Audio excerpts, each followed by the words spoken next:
साथियों, आज कलेक्टर दमोह के रूप में ये मेरा आखिरी दिन है और आज ये मेरा आखिरी वीडियो आप सबके लिए समर्पित है।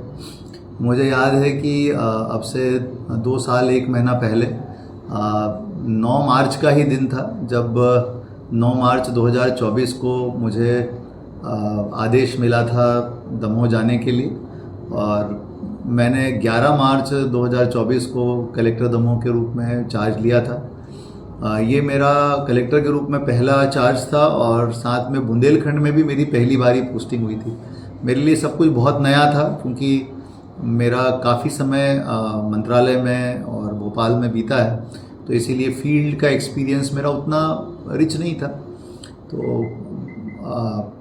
कई बार लगता था कि कैसे होगा, किस प्रकार से हम प्रशासन को ठीक तरीके से चला पाएंगे, नहीं चला पाएंगे। लेकिन जब यहाँ पर आया और यहाँ आने के बाद आप सबका स्नेह, आप सबका प्यार, आप सबका आशीर्वाद जो मुझे मिला है और उसका मैं जितना शब्दों में वर्णन करूँ मेरे पास शब्द नहीं है। और उसी की बदौलत जो है, आपके स्नेह और आशीर्वाद की बदौलत मैंने 2 साल 1 महीने अपना कार्यकाल पूरा किया है और अब मैं मुख्यमंत्री सचिवालय में उप सचिव और साथ में ईडी एपको के पद पर पदभार ग्रहण करने के लिए भोपाल प्रस्थान कर रहा हूँ। मैं बस आपसे 2-3 बातें कहना चाहता हूँ। पहली बात ये कि दमोह मेरा चूँकि कलेक्ट्री के रूप में पहला ज़िला रहा, तो हमेशा जो दमदार दमोह है और जो दिलदार दमोह है वो मेरे जहन में हमेशा बसा रहेगा और इसकी यादें रिटायरमेंट के बाद भी ज़िंदगी जो है मेरे लिए उज्जवल रहेंगी। और दूसरी बात, ज़िले में हर तरह का अनुभव, हर तरह की चुनौतियां सामने आई, लेकिन आप सबके सहयोग से हमारे सामाजिक संगठन, हमारे गणमान्य नागरिक, हमारे सभी अधिकारी कर्मचारी, हमारे सम्मानीय जनप्रतिनिधि, सबके सहयोग से हम लोग, हमारा पुलिस प्रशासन, सबके सहयोग से हम लोग व्यवस्थाओं को बना पाए। कई सारे सपने थे, कई सारी बातें थी, कई सारे प्रोजेक्ट्स थे, कई सारे लक्ष्य थे।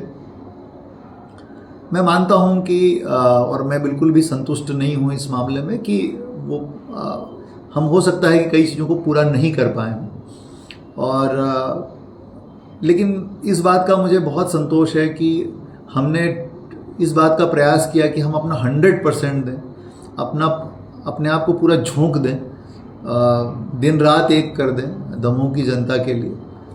अब जैसा कि महात्मा गांधी ने भी कहा है कि साधन बहुत इम्पॉर्टेंट है, साध्य से ज़्यादा। तो इसी प्रकार से प्रयास जो है परिणाम से ज़्यादा महत्वपूर्ण है, ऐसा मुझे लगता है। हमने अपनी तरफ से प्रयास किए हैं। मुझे उम्मीद है कि आगे भविष्य में ये परिणामों के रूप में परिवर्तित होंगे।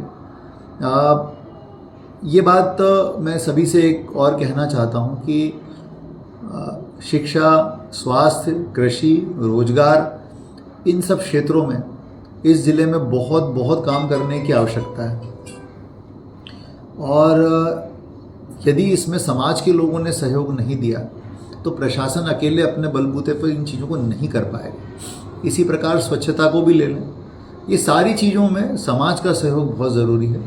मैं आपसे आह्वान करना चाहता हूं कि आगे आने वाले समय में जो हमारे नवागत कलेक्टर होंगे प्रताप नारायण यादव जी, वो सोमवार को कार्यभार ग्रहण करेंगे।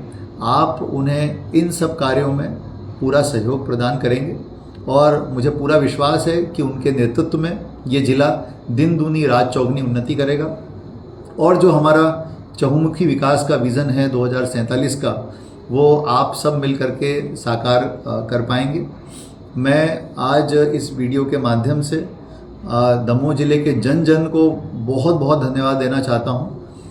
इसके साथ ही दमोह ज़िले के सभी सम्मानीय जनप्रतिनिधिगण, हमारे सभी अधिकारी कर्मचारीगण, हमारे सभी मीडिया के प्रतिनिधि, हमारे सभी सामाजिक संगठन, हमारे सभी गणमान्य नागरिक, हमारे सभी उद्योग व्यापार के संगठन, हमारे सभी किसान संगठन, आप सभी को मैं हृदय से धन्यवाद देना चाहता हूँ क्योंकि आप सबकी बदौलत यहाँ के युवा, यहाँ की महिलाएं, यहाँ के वृद्ध, यहाँ के बच्चे, सभी के प्रति मैं बहुत आभार व्यक्त करना चाहता हूँ क्योंकि आप सबकी बदौलत ही मैं अपने कार्यकाल को ठीक तरीके से अपने कार्यों को अंजाम दे पाया। निश्चित रूप से जैसे कि हम सभी इंसान हैं, तो और इंसान की जो खासियत है वो अधूरा होना है। मेरे से भी बहुत सारी गलतियां हुई होंगी, क्योंकि मैं भी कोई पूर्ण आदर्श व्यक्ति तो हूँ नहीं, तो कई गलतियां मुझसे हुई होंगी इस दौरान।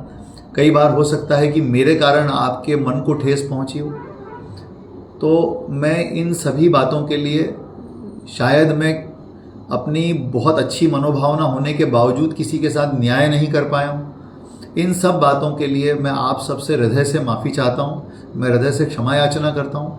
मुझे विश्वास है कि आप बड़ा हृदय रख के मुझे माफ़ करेंगे और जाने अनजाने में हुई मेरी त्रुटियों को क्षमा करेंगे। और मैं ये आशा करता हूँ आप सबसे कि भविष्य में भी आप और हमारा संपर्क बना रहेगा, हमारे संबंध वैसे ही बने रहेंगे। प्रशासनिक दृष्टि से भले ही मैं दूर जा रहा हूँ, लेकिन व्यक्तिगत संबंध तो बने रह ही सकते हैं। आप सबका भोपाल में हार्दिक स्वागत है। आप जब भी आएंगे, आपको जिस भी प्रकार का सहयोग चाहिए होगा, मैं हर वो संभव प्रयास करूँगा कि आपको मेरी ओर से वो सहयोग मिले।